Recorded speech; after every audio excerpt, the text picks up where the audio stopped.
Hey up, back again with one or two bits I bought off Temu. But I've had a pencil and this magnetizer, demagnetizer thing, but it's none of that I was really interested in. What it was, I saw this, one of these branding iron things, and I've seen them before online, and they can be quite expensive, I don't know, 40, 50, 60, 70 quid, having your logo put on. Anyway, they reckon they do them for sort of 16 quid on this particular advert. So, anyway, I thought I'd give it a go. So, 16 quid it's for a 2-inch 50mm logo cut in a bit of brass. So, anyway, I sent for it, and let's see how it goes. I'll be using me blowtorch that I had off, off Temu as well. So, yeah, let's heat it up and see if it works, eh?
Right, as you can see here, I heated the iron up for 30 seconds, and as you can see, it wasn't enough. Then heated it up for a full minute.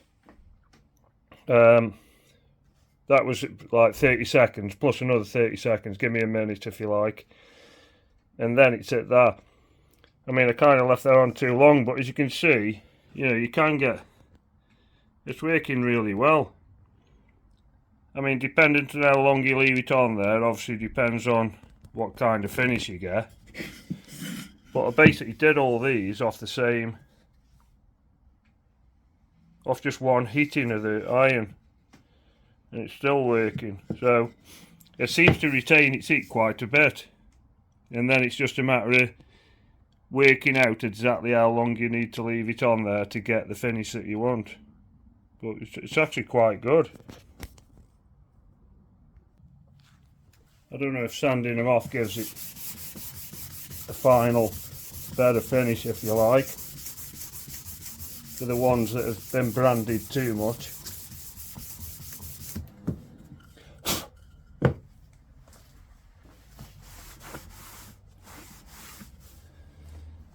Yeah, pretty much the same, to be honest, but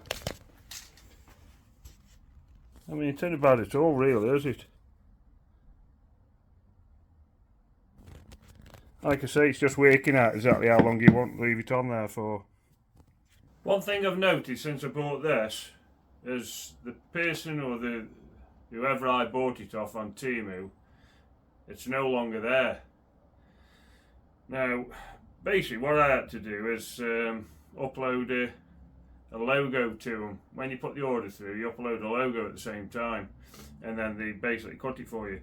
But I've gone back look for it for the link so I could put it on my video, and I can't find it. It's basically saying no longer available. So I don't know whether they're selling them too cheap or what, but anyway, I can't get that one. Whether there's others on there probably is. I'll have look around and see if I can find anything. But I imagine as there must be, but at what price I don't know. Anyway, that's the end of the video. Anybody after a branding iron, it's well worth looking at for the price. Not a lot of people agree with shopping at Temu, but it is what it is. And I'll catch you on the next one. But for me, this is a big thumbs up. Well worth it. Catch you on the next one.